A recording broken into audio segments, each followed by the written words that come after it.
Welcome back to Walsall Fan TV. We are here. The Joy and the Pain podcast is also live.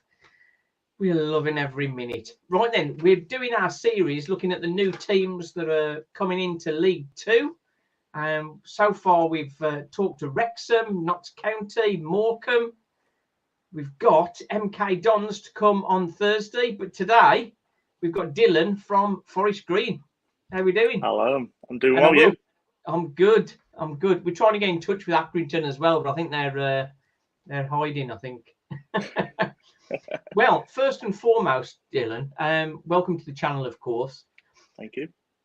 We had a torrid time a couple of years ago when you guys were on a superb run, and we managed to turn you over with a goal from Georgie Miller. That was it, yeah. Do you remember that, do you? I do, but I do remember second game into the season where we came to Pummeled us, didn't you? You pummeled us.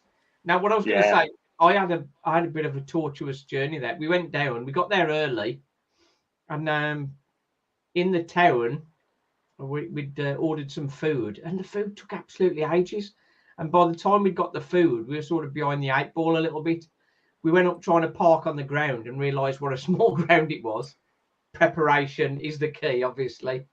So then we were trying to find a space in the road. Ultimately, we parked down this lane or down this little cul-de-sac of houses. And we thought we'd got a shortcut to the ground. And we ended up the other side of the fence. And we were at the other side of the fence. I've got this on our match day vlog we did for this. It's hilarious, really. I was going absolutely crazy because we heard them kick off. We heard the game kick off, and we were the wrong side of the fence. So it had been raining, so it was all muddy. I got my trainers were all getting mucky and that sort of stuff. My son Stephen, effectively in the end, helped to throw me over the fence, and we climbed over that fence, and then we went to the turnstile, and the guy said, "Oh, away supporters is the other side of the ground." Like, bear in mind the match had kicked off, and we've been there an hour early, near enough. So we got very stressed. We got in about quarter of an hour in. The moment I wouldn't say we took our seats because we were all standing on that one side. But no sooner we got settled, Georgie Miller scored for us. So we saw the goal. Oh, perfect then. So but it was such a stressful old day, sort of getting to that point. And Walsall have been playing so badly up to that point, and it sort of helped to sort of turn our season round a little bit. A little bit of a blip for Forest Green because you had a bit of a dodgy run after that, didn't you? But you still managed to keep it together and get yourselves up. Jamil Matt and Matty Stevens, obviously, big part of that. And Kane Wilson as well. So when you got promoted, Rob Edwards left, didn't he? That was, sadly. I can imagine that would be quite gutting for you guys. Yeah, huge blow. After the man who reassured us everything, gave us the best part. Any Forest Green fan will live in the history of, battering the whole of League Two, let's say. And he just goes to Watford, which is one, I don't blame him. And I think, secondly, I think it's down to poor ownership. What Forest Green do, we do like a roll-on contract. So manager will get basically a year and they can decide if you want to stay on or want to go. Yeah. I feel like if Dale really knew how good Rob were and what position we were coming into January, February, he should have got a contract down ready because, one, that's a lot of money coming to Forest Green if Watford are knocking. And two, if he wants to say, then I really thought League One would have been completely different with Rob Edwards. Well, I think the team was ripped apart, wasn't it? That's a shame, really. Obviously, Kane Wilson going, as we mentioned just before we came on air. And then poor old Matty Stevens getting ACL injury. That's really sort of knocked you sideways, I think. He was a huge blow going into the second half. And we knew with, obviously, Matty Stevens being out, it's going to be a huge struggle. And we only had Josh March at the time, who's a youngster, coming in, and he did a really good job, I'd say. He won us the league, to be fair to him, legend. But obviously, Jamil Matt was just missing that little spark beside him, and you saw that struggle. Like, first half of the season, Matt was incredible. Probably one of the best target men we ever had at Forest Green. And we've had a fair few good names who were that kind of player. So that's what kind of went wrong towards the back of the season. The injuries really did impact. A lot of teams did suss out the way we played, because we played that very fluent, overlapping, attacking football from the right. So with, obviously, as you said, with Kane leaving and Mickey Cadden leaving, that just got shredded, and we had to go again, fortunately. The thing is, when you're up against teams with more resource, quite often the better players do get pulled away, which is it's a classic one with Walsall. If we have a good season and don't get promoted, our best performers all get sold. Yeah. But we've got new owners now, so hopefully that's not going to happen as much. But as you know, when players reach the end of the contract, they're just walking away for nothing, aren't they? Oh yeah, definitely. It's a shame. Matty Stevens is staying with you, I think, isn't he? He's under contract. Yeah, he's under contract. So, I mean, going back into League Two, hopefully Matty will thrive. Obviously ACL did knock his confidence, and I still think that's the reason why he went to Walsall on loan, was just to get a bit of game time. He knew he wasn't going to get into League One, because we were in a relegation fight. Getting back up to fitness, etc. And that's why I do believe he went to Walsall. But I feel like now he's been at Walsall for obviously the second half of the season. He's got pre-season under Forest Green, and he's going to be in the league that he dominated. Unfortunately, missing out on the Golden Boot when we won the league. But I'm looking forward to see what Stevens does, and we've got some quality strikers beside him. We've got Garrick and Amadou Bakayoko. So it's going to be Amadou Bakayoko, we know that name. That's it. He's a former Walsall player. He did all right with Walsall. Wasn't brilliant, but I mean, he did okay. I say his big name, Ant. He's been everywhere. He's been Bolton, and that's it. How did he do last season for you? I know he came in January for you, didn't he? Yeah, I think he struggled to get him into it. Let's say, like, he just couldn't fit into the team. I think he scored 0 goals basically, and when we signed him, everyone was excited, including me. I was like, okay, here we go. The season's going to change around now. We've actually got a goal scorer, but that didn't really live up to any expectations. It was mostly Jordan Garrick, who we signed in January, who scored a few. Yeah. So I think when you go into a team that's down the bottom as you were, it is a difficult task for any player, isn't it? As we said, when Matty Stevens followed Jamil Matt to Walsall, we thought we'd got, the partnership here from Forest Green, we're going to be fine. But Jamil Matt wasn't fully fit. He had a shoulder injury just after he joined us. And then Matty Stevens, he was still coming back and not really sort of sharp, really. Most of the goals they scored for Forest Green, were they working together, or? Yeah, what Rob Edwards played really was that kind of football that, with that, what I said earlier, the fluent overlapping football, putting the early cross in. It was either Matt or Stevens on the end of it, and we saw a few times where a big ball go across, Matt would flick it on, and Stevens would run, and that's what worked for both of them. Obviously, Matt with a height advantage, offset pieces and corners. And obviously, Stevens is there, as I call him, the tap-in merchant. He scored some brilliant goals and a few crucial off Matt, what quite was a tap-in. So, yeah. It's strange when they're both at Walsall. I know they're both not sort of fully fit and firing, but we never seem to play them together. And I couldn't understand what two players like that, why they didn't play them together. It is strange. We did wonder whether Matt Stevens might sort of come and join him, sort of hop over and join Jamil Matt. But I think he's a Forest Green lad, isn't he? He likes it there, doesn't he, Matty Stevens? I think he's probably set. Yeah, he's a fan favourite after that League Two season. Even before that season, he was fan favourite, and he'll probably carry on being that. And I think that's the reason why he loves it here. Just the passionate fans who show him love week in, week out, even if he has a bad performance.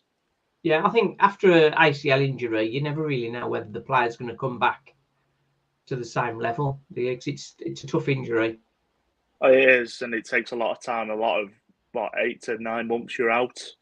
Yeah, a lot of the recovery as well. It's not going to be hard. You're not playing football, the sport you love, and it'll be hard for Matty. And I really do believe that. Obviously, he's been to Warsaw. Now he's going to come do pre-season with Forest Green. It kind of gives him that boost and that flashback of what he's done and what he's capable of.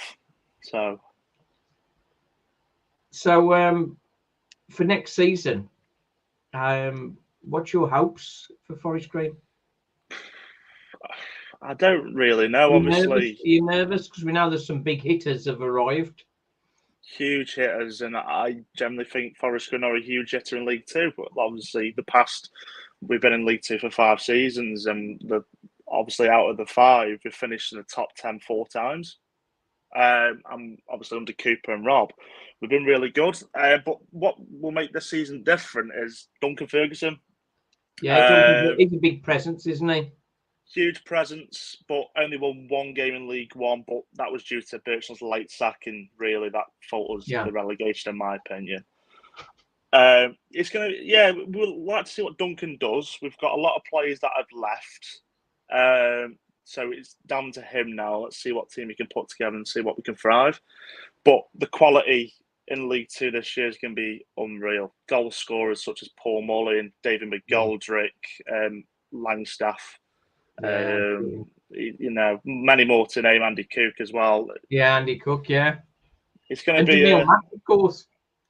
Yeah, that's it. Hopefully, he fires some for you. Hopefully, not against us. But I'm quite confident. But we shall see. Right, I think in honest view from yourself, do you think at the moment you're as strong as you were when you got promoted from League Two, or do you think perhaps not? Probably not, just because of the amount of players that left. So if you look at the retain list, it's basically almost 6 for the team that got us champions. And if we kept them players, it would have been brilliant. But I think as well, Duncan Ferguson is going to be a huge thought in every Forest Green Rovers fan's mind of how he's going to do, what tax he's going to set out, how we're going to do all his signings, etc. So anything could happen. That's football for you. We'll have to see how we cope and what signings come through the door. Yeah, I was going to say with the likes of Wrexham and Notts County, and we've already mentioned Stockport County as well. Bradford, there's some big hitters that especially like Doncaster and Gillingham as well. Well, Doncaster are spending some money, aren't they? They've had an influx of money. Gillingham, obviously, end of last season, they were one of the form sides. Yeah. So, from a Walsall point of view, we're still waiting for our first signing. We're sort of hoping that's in the next couple of days, but it's the quality of the signings that is one of them. Are we going to be fishing in the basement and getting players nobody wants, or we're going to be getting Premier loanees? It's one of those tough ones. Of course, with Forest Green, they had a very settled side, hadn't they, going into sort of building up to your promotion. So the fact that sort of like it's a new manager with a new team, that's probably going to take a while. If we played your first match of the season, you probably wouldn't spank us this time. Doubt it very much. But it's going to be a tough one, I think. What's the latest with your stadium? Because when I looked at it before, and you're making a new stadium, building a new stadium, and what I couldn't understand, it was the capacity was only going to be 5,000. That doesn't make sense. Well, we're a small club. Yeah, but I mean, going into League One, you can have sort of in League One, you could have had like 3,500 visiting supporters from some teams. Yeah, I do not know about that. I mean, obviously, Forest Green's probably average attendance is like 2,000 to 3,000, 1,000. Yeah. So I can see why it's a 5,000, and we'll probably just extend the away end to obviously teams that want to bring as many. Obviously, that's a big for a small club. That's a big earner, isn't it? It is, and I think as well. I don't know why, but obviously we're moving away from the new lawn, so we're going to be nowhere near. We're going to head towards the exit on the motorway, so better connections for fans, and obviously no hopping over fences. That's a big memory of mine. I'm sort of with that. But yeah, I mean, it's just going to be one of them. We're just going to see. We're closer to that Stroud and motorway exits, so might see a bit more. Frequent fans coming through, but yeah, again, we shall see. Yeah, you'll have to sort of pull some of those Cheltenham fans your way, because they're your main rivals, aren't they, Cheltenham? Yeah, don't like talking about them really, but yeah, because they managed to stay up, didn't they? Sadly, yeah, just because of Alfie May, really. Oh dear. Well, who you got for winning the league then? I don't know. I think it's going to be a massive race to the end of the day, end of the season, and I think it's between Wrexham County, including Notts County and Stockport County, Gillingham and Doncaster. I think it's going to be possibly one of the best League Two seasons we'll see. Down to the race, but if I put it down to one, it's going to be Wrexham, isn't it? The thing is, Wrexham are keeping their team together. There's a few county players gone. Obviously, Rodriguez has gone to Oxford. That was a big signing for them, isn't it? Huge signing, especially for League One. Hopefully that's a bit of. Obviously, they had a bit of a rubbish season last season. They were down by the relegation zone. They only just survived, didn't they, Oxford? Yeah, they had a shocker. Say with my predictions, I put them quite high up in mid-table, Oxford, but it's a huge signing for them, and I hope that pushes them on. Yeah. But so when do you think you move from the new lawn then? Our chairman's roughly said 2026.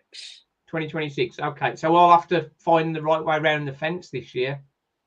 And many seasons to come. I'm looking forward to it, Dylan, to be honest. I'm looking forward to it. That'd be good.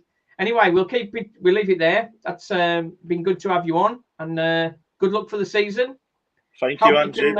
Hope you can take some points off the likes of Wrexham County and Notts County, of course. Fingers crossed. Cheers, mate. Thanks for coming on. Cheers. No worries. Thank you. Cheers, Dylan.